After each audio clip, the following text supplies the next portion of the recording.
బాధ్యతను నెరవేర్చాలంటే నాకున్నటువంటి ఈ జ్ఞానము సరిపోదు అని చెప్పి ఒప్పుకుంటున్నట్లుగా ఇక్కడ మనం చూస్తూ ఉంటున్నాం.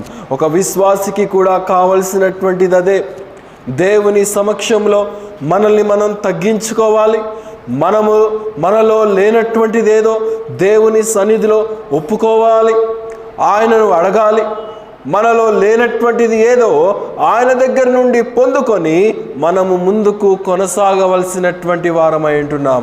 అలాగైతే సొలొమోన్ ఇక్కడ అంటూ ఉంటున్నాడు, I do not have any capacity to lead these people అని చెప్పి తనను తాను ఒప్పుకుంటున్నట్లుగా ఇక్కడ మనం చూస్తూ ఉంటున్నాం.